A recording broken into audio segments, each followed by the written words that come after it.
Scraps design team as well as for Scrapshot's design team.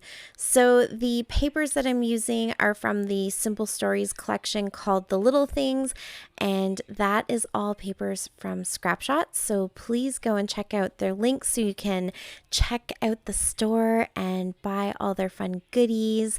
Yeah, it's such a fun collection, very summery with lots of strawberries and lemons and classics, Simple Stories florals, and I've got the papers and I've got chipboard and the brads and the floral ephemera, just all the fun goodies. So I'm starting out with that just sort of black and white paper in the background. That is like the pattern of the collection, I guess you could say. And I'll be bringing in a couple other papers in a second. And then also check out Spiegel Mom Scraps. Links, they're down below, so you can check out the store and get all these gorgeous sequins. I'm using some July sequins mixes and they're in the store now, so definitely go and check them out. Yeah, so I think that's all the housekeeping I needed to share with you before I go ahead. You can also use my discount code, I should say that as well, for Spiegel Mom Scraps to get 15% off of your purchase. That's some great savings, so go and check it all out.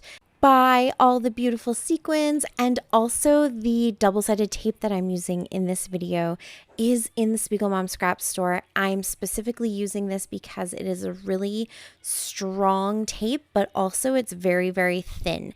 So for this little kind of rolled up piece, I needed something a little bit thinner that I knew was going to hold it down really well. So you can see that roll of tape there.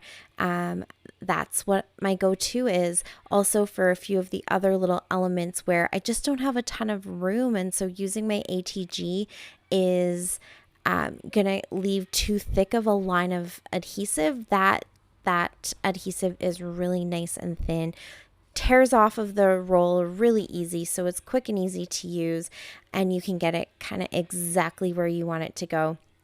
I am mixing it with a little bit of the wet adhesive just because I'm working with fibers, and so I feel like the dry adhesives, like these double-sided adhesives, will hold those fibers down and kind of give the glue a little bit of extra drying time, but the glue actually absorbs a bit into the twine or into the different fibers and kind of gives it that extra little stick. So I'm using both of them where I'm using any of this macrame cording, or I have like, I don't even know what it's called, like the type of embroidery floss or thread or whatever that is used for weaving.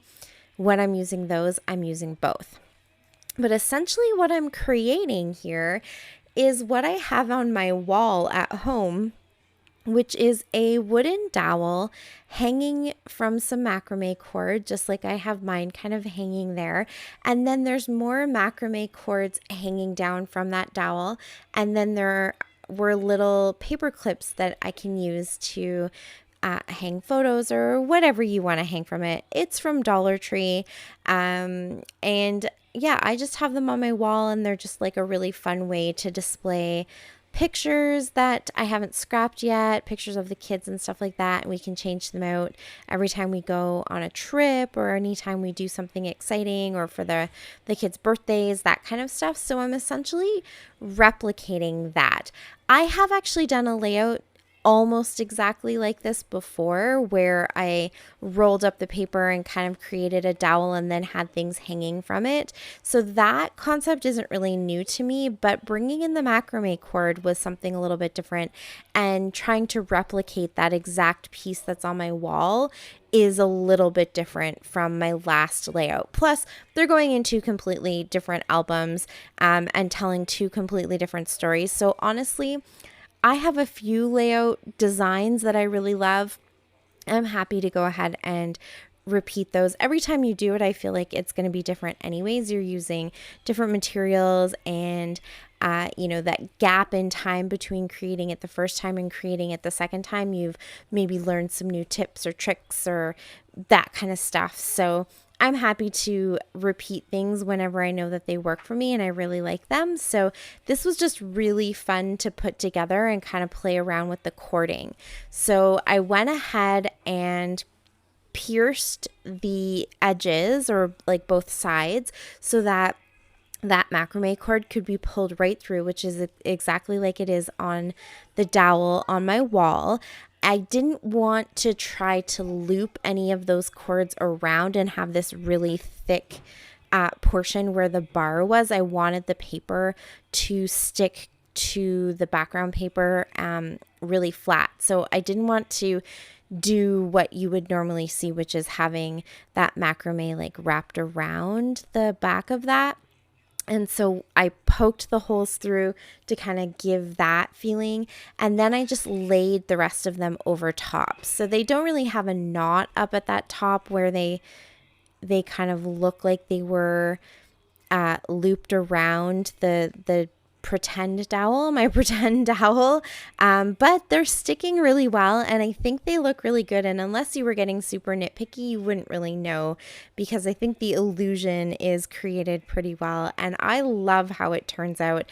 I actually was thinking at that point maybe I would just leave this one and put it to the side and use it on a different layout, and then create something else for this particular layout, because I kind of liked how evenly I got everything. They're very symmetrical, and I knew that I had pulled out 4 photos for this layout, and so a lot of it was going to get covered up. But then I decided, you know what?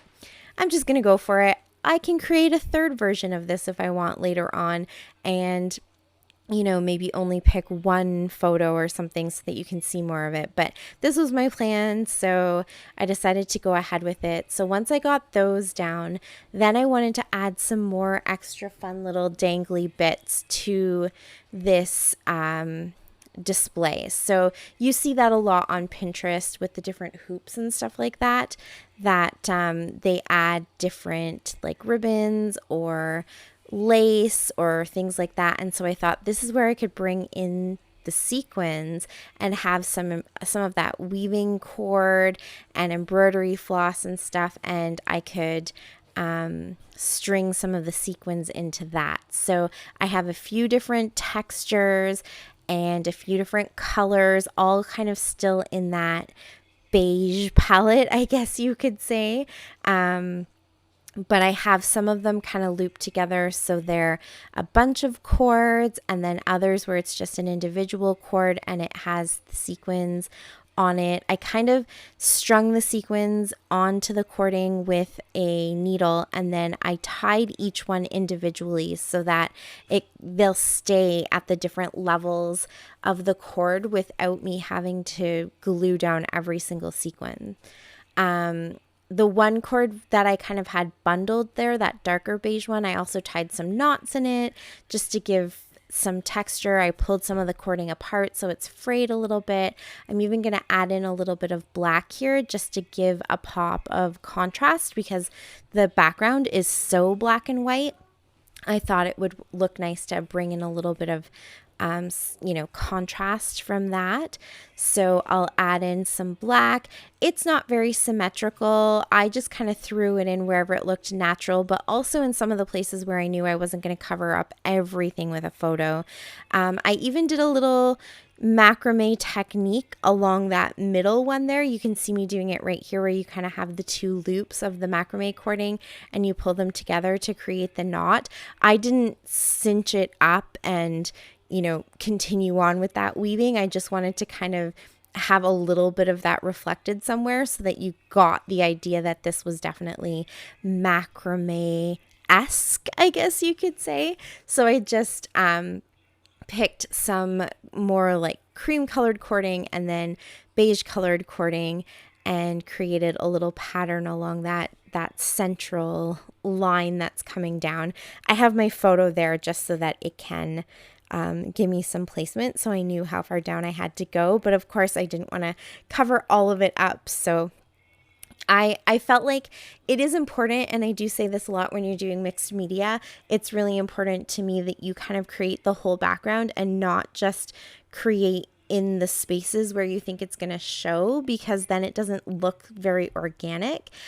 Plus, you learn a lot from the process. So even though, I hear that people often will say it's hard for them to do the mixed media because they know that they're going to be covering a lot of it up, I think that the experience of creating it is equally important to what you see in the finished product. So for something like this, I would say it's the same thing. In order to make it look more authentic and to really look like you have created a piece that would be hanging in your house on your wall, I needed to not worry so much about what parts were going to be covered by photos and just go ahead and create something that I thought looked really nice and balanced and kind of looked as authentic as possible, and then just go ahead and put the pictures where they were going to go, because that's how it would be if it was hanging on my wall anyways. So there are still lots of little details that you can see poking out. I'm stringing some more of the sequins in here. I tried to get little bits of sequins wherever I could, and that sequins mix has little flowers and some yellows and whites and almost like a greenish tinted one. And some little orange ones. So I tried to spread all of those out. I picked the mix from July that I just felt like didn't have any super bright, bold pops of colors. So it kind of blended with those more creams and beiges, and even the pictures that I'm scrapping.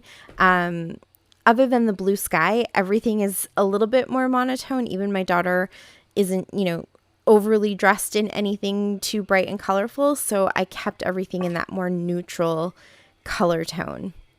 So once I got all of that done, then I went into the sticker sheet that came with the Simple Stories papers, grabbed a couple little phrases that I wanted to add in. I think that's really fun when you see things like this hanging in people's homes, that they can actually clip anything they want to it. And so I don't personally have any little bits of ephemera or memorabilia or anything like that on mine. It's just all taken up with pictures, but you could have little quotes or little cards and that kind of stuff. And so I wanted to make sure I added a few of those types of things. I pulled off that camera as well. I thought that was just kind of a fun and very neutral little embellishment that I could add somewhere. And then I'm going to back all of the pictures with different papers. So the A and B side of two different papers. It's just to bring in those little pops of interest. So you really don't see too much of that paper. All you really kind of see is these little pops of color, and it just helps the pictures to kind of stand out a bit more and just, I don't know, have a little bit of a border to them, and reminds you that they are still the main focus of the layout. So once I got those matted, now it was just a matter of trying to balance them in the right places. So I'm using, again, that double-sided tape, which is just really strong and sticky, and then a little bit of the wet adhesive right on the cording. That kind of absorbs into the cording a little, but then also will grip the paper. And then I'm going to pop in some foam tape too, some double-sided foam tape, which you can also get in the Spiegel Mom Scraps store. So grab your Big Mama roll of that. But it's just going to help kind of stick those pictures to the background paper in between the cording. So that way they just have a little bit more security. They're not going to move around too much. And I just feel like they're in there really well. So here you can see, I'm not going to fuss too much, because I could have gotten really fussy. I kind of picked where I thought the pictures should go, and then I'm going to go ahead and commit and stick them, even though I know I'm covering up some stuff. That's okay to me. I think the whole thing in the end just looks super cool and very authentic. The only thing that I didn't add to it was little paper clips, not even paper clips. I guess I could have used paper clips, but I mean the little like clothespins. Yes, that's the word that was escaping me. Clothespins. And I do have really teeny tiny little wooden clothespins, but I can't find them. And so I'm going to have to either buy some new ones or just not use them on this layout. But they're even tinier than what you normally get, like in the decorative ones or in some of the packs that you get of ephemera from different places. I have some of those, but these are like ridiculously tiny. They're only like maybe 1.5 centimeters big. Those were the ones that I was looking for because I thought that they would kind of fit the right scale. I can't find them right now, but when I do find them, they will get added to this layout. And if not, I'm not really in a rush to try to, find paper clips. But if I do come across them, I'll buy another pack. Because I think they'll be a nice authentic touch, but not necessarily something that I absolutely need. So now that all the pictures are down, I'm just adding a few extra little bits. So I've got those little phrases from the sticker sheet. I cut them apart so they could kind of tuck into a nice spot on either side of the page. I'm also using some of the wood veneer flowers that came in the sequins pack as well. I thought that those would add a nice little kind of fun touch. And I'm going to do some of these sticky backed brads. Again, it's sort of just adding those different textures without adding too much color or extra clutter. I just wanted some fun texture and some interest to kind of look at when you're looking at the, what are we going to call it? The macrame wall hanging.